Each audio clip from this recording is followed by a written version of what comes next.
ఇటీవలి కాలంలో వరిలో విడుదలవుతున్న నూతన వంగడాలు అధిక దిగుబడిని అందిస్తూ సాగులో రైతుకు నూతనోత్సాహాన్ని అందిస్తున్నాయి. కూనారం వరి పరిశోధనా స్థానం రూపొందించిన నూతన వరి వంగడం KNM 7715 రకం మినీ కిట్ దశలోనే రైతుల ఆదరణ పొందుతోంది. ఈ రకాన్ని 40 ఎకరాల్లో సాగు చేసిన నెల్లూరు జిల్లా రైతు కోడూరు విజయ్ కుమార్ రెడ్డి ఎకరాకు 50 బస్తాల దిగుబడి సాధించాడు.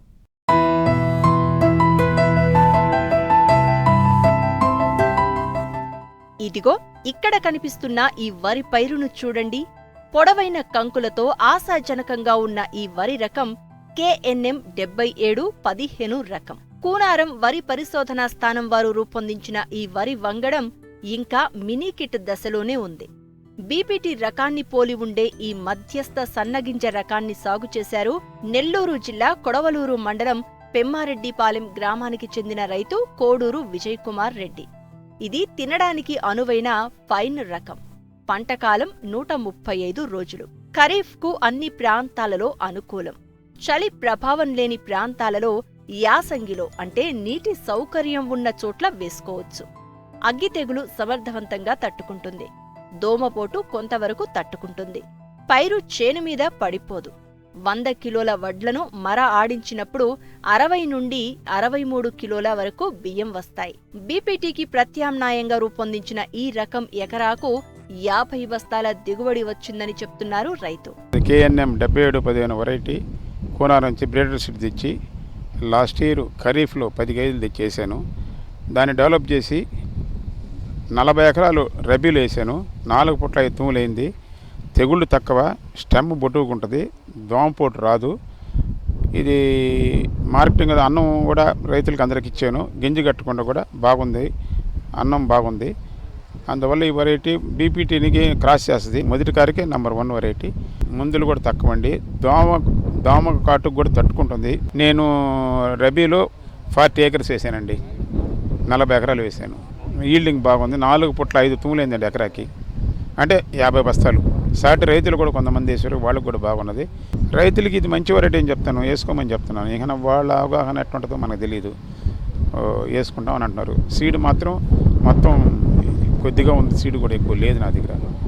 రైతులకి ఏదైనా తెలిసిన బ్రీడర్ సీడ్ కొద్దిగా వేసుకున్నాను, ఒక 4-5 ఎకరాలు. అది కొద్దిమంది రైతులకి ఇవ్వగలను. ఈ నూతన వరి వంగడం వేరు దృఢత్వంతో పాటు గింజ నాణ్యతతో కూడి ఉంటుంది.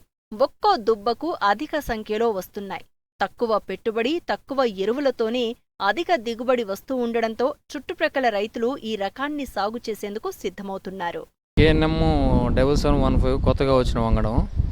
ఇది మెయింటెనెన్స్కి, రైతుకి, పంటకి పిండిలు తక్కువ వాడుకోవడం, మందులు పిచికారి చాలా తక్కువ ఉంది. మెయింటెనెన్స్ బాగుంది, రైతుకు అనుకూలంగా ఉంది. సన్నగింజ బాగా నీట్గా ఉంది. ఉన్న వాటిలో బీపీటీ 5204 వాటి మీద కూడా ఇంకా సన్నంగా ఉంది. బియ్యం బాగున్నాయి. వండినా కానీ క్లారిటీ బాగుంది. బీపీటీ 5204 మీద కూడా క్లారిటీ ఉంది బాగా. పంట ఖర్చు తగ్గిపోతుంది మెయిన్ పాయింట్. తర్వాత దిగుబడి ఆశాజనకం. అన్నిటి మీద కూడా ఒక 5-10 బస్తాల ఎక్స్ట్రా ఉంది. దానివల్ల రైతు వేసుకోవడం అనుకూలంగా ఉంది. ఈ KNM 7715 వెరైటీ గురించి విజయ్ కుమార్ సారు సీడ్ తెప్పించి ఫస్ట్ చిరుధాన్యంలాగా ఒక చిన్న బ్యాగ్ తెచ్చి ఒక అరెకర వేసి సీడ్ తీశాడు. గతంలో KNM 1630 అనేది కూడా సారే కొత్త వెరైటీలు ఏది మన మార్కెట్లోకి వచ్చినా సరే దాన్ని విజయ్ కుమార్ సార్ డెవలప్ చేయడానికి బాగా ట్రై చేస్తుంటాడు. మాలాంటి యువ రైతులను కూడా పిలిచి బాగా మాట్లాడి ఇట్లాగా ప్రోత్సహించి దీన్ని కొత్త వెరైటీలు ఇచ్చి అధిక దిగుబడులు వచ్చేటట్టుగా మాకు ఇది చేస్తూ ఉంటాడు. ఇప్పుడు ఈ 75515 అనేది కూడా రైతుకి చాలా లాభదాయకమైన పంట. దీంట్లో మెయిన్ ఏంటంటే పెట్టుబడి చాలా తక్కువ ఖర్చు. ఫర్టిలైజర్ చాలా తక్కువ యూజ్ చేసినా కానీ పంట అనేది చాలా గ్రోత్ రావడం కానీ, మంచి స్టెమ్ రావడం కానీ, ఈ వెరైటీలో ఎన్ను అనేది చాలా పొడవు వస్తుంది. అదీగాక 450 గింజల దాకా వస్తుంది ఒక ఎన్నులో. అందువల్ల మనకేంటంటే ఒక ఎకరాకి మామూలు KNM 1630 అనేది 40 బస్తాలు అయితే ఇది 50 బస్తాలుగా అవుతుంది 7715. అందువల్ల ఇది లాభదాయకమైన పంట. ఫర్టిలైజర్స్ దోమపోటు అయితే అసలు దీన్ని స్టెమ్ని దోమపోటు అసలు ఆశించలేదు, ఏమీ చేయలేదు.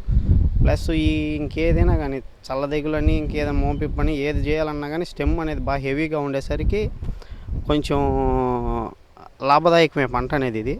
కాకపోతే గతంలో ఎన్ని వెరైటీలు వేసాం కానీ ఈ వెరైటీ అనేది చాలా మంచి వెరైటీ. కానీ సెకండ్ క్రాప్లో ఇది సెట్ అవ్వాలి. సెకండ్ క్రాప్ అనేది ఏంటంటే 150 డేస్ టైం తీసుకుంటుంది. 150 డేస్ అంటే మేము ఇప్పుడు వర్షాకాలంలో పడిపోయాం. అందువల్ల సెకండ్ క్రాప్కి ఇది సెట్ అయ్యేది కదా. అదే ఫస్ట్ క్రాప్లో అయితే మన బీపీటీ 5204తో పోల్చుకుంటే ఇది చాలా బెస్ట్ వెరైటీ. ఎందుకంటే తెగులు తగ్గుతుంది. పంట వ్యవధి కూడా సేమ్ బీపీటీ లాగే 130 రోజులు పంటకాలం తీసుకుంటుంది. రేపు రబ్బీ సీజన్లో మనకి ఫస్ట్ సీజన్లో వేసుకుంటే ఇది వరకు రైతులకి చాలా లాభదాయకమైన పంట. కాకపోతే ప్రతి రైతు దీన్ని అనుకూలంగా వేసుకోవచ్చు.